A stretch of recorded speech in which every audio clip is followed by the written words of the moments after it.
So glad you're with us for this latest edition of the Broadway show. I'm Tamsin Fidel, and it's going to be a good one, but it always is, especially now that Broadway is back. One of my favorites, Jenn Colella, earned her first Tony nomination in 2017 for her performance in Come From Away. But her incredible theater career goes a lot deeper than that. Paul's here with that interview.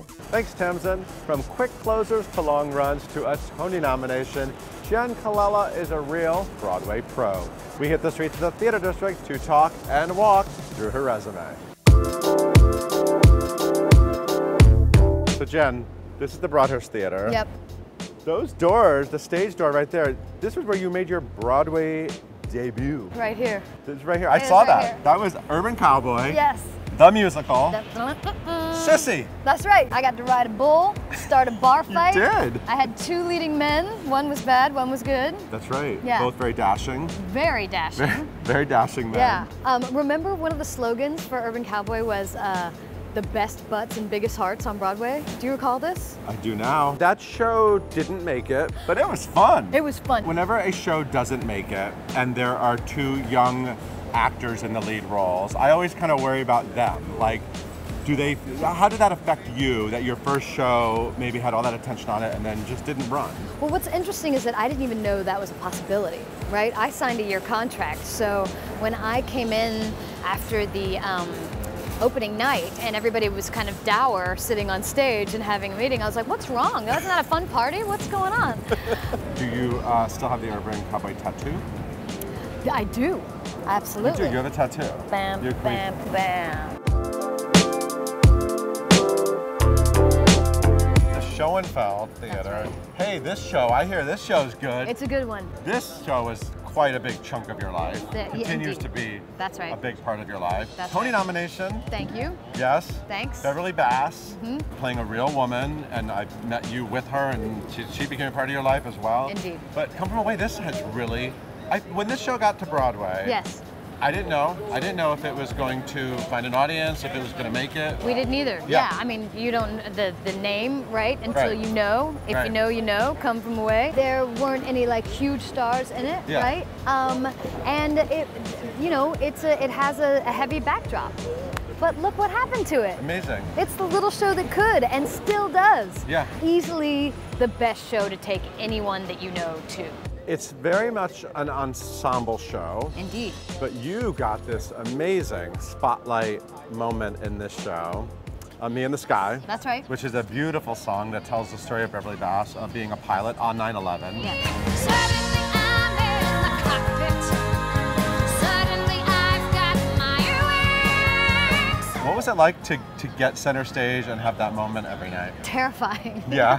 I like being part of the herd. I like being in the ensemble, so every time I had to step forward, it was scary. Yeah. The best part of that song is when the girls Yeah. step up behind me and I Yeah. know they're about to sing with me and I'm folded back into the ensemble.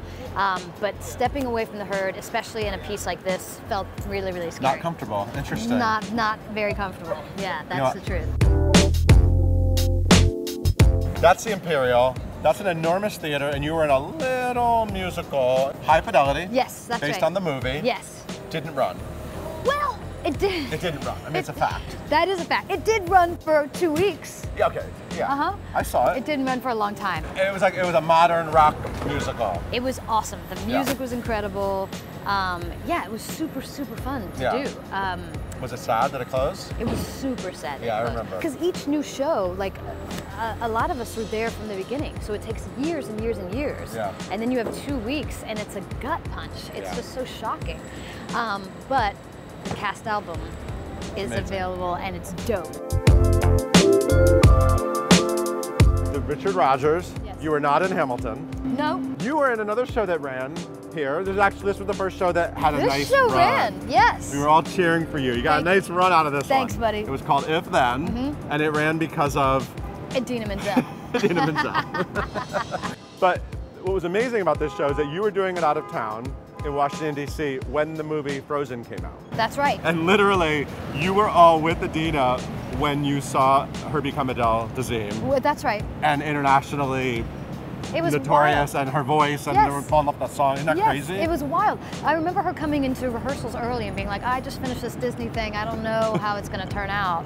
And it turned out to be That Disney Frozen. thing. And we were like, it turned out okay for you. So Idina played Elizabeth, Liz, Beth. There's all these different versions of That's her. right. That was sort of the idea of the show. That's right. You played Anne, Yes. but you also covered Idina Menzel. I You did. were like the second. I was the secret second cover. It wasn't even in the program. Tom Kitt had asked me if I would play this role, and then he said, also, we might need you to be second cover for Idina. And I was like, put me in the game, coach. Of course, I'll never go on. Picture it. I'm in my office one day and I hear, like, I got like a bat phone lit up. Jenn Colella is on as Elizabeth, and I booked over here and I got to see you. Is that the one time you went on? One matinee. That was amazing. It's like a Wednesday matinee. I love that you were here. Of course. I love that you came. I was terrified because the first line of the show is meant to be Right. a star line for Idina. She says, hey, it's me. Right. And the crowd goes nuts. the crowd roars. And I'm standing there waiting, and the lights come up, and I was like, hey, it's me.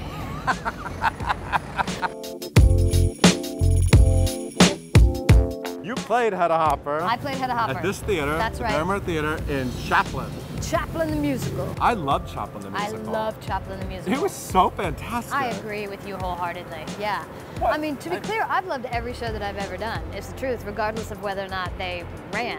Yeah. But this was a very, very special piece for many reasons. Yeah, it was beautiful. Warren Carlyle designed something so gorgeous. It looked stunning. And then Rob McClure Rob McClure, yeah. was absolutely breathtaking. Who's now in Doubtfire the musical. He's now in Yes, Doubtfire the having a musical, big which moment. I cannot wait to see. So good. And the entire cast was stunning, and it was my first like villain role. Yeah. So I got to be all like twisty mustache. Yeah. It was awesome. The gossip maven of Oh. old Hollywood. It was delightful. Yeah, and you got to wear great costumes. Great costumes, great and you hats. got to talk dramatically. I sure and did. sing dramatically. I sure did. Look here, see? So when you look back on all of these theaters that we got to walk, starting with Sissy, you know, at the Broadhurst Theater, Yes. how does it feel to sort of look at your resume and see what you've been able to pull off and sort of maybe look at what's ahead? How do you feel? It's very sweet. It's humbling and sweet. As a young kid growing up in South Carolina, where there wasn't a lot of theater at the time, I didn't know that I would make it to Broadway at all. And to now have this opportunity to take this ride with you to these different theaters and to know that I've had the opportunity to play in more than one Broadway house is absolutely thrilling. It's an honor, every single one. Thank you for taking me on the ride. Absolutely. It was so fun. I can't wait to see the next theater you'll be at. Thank you, buddy. And Jenn Colella will be heading back to the New York stage beginning March 10th in the world premiere musical Suffs at the Public Theater. The show brings to life a complicated chapter in America's history, the women's suffrage movement. Opening night set for April 6th.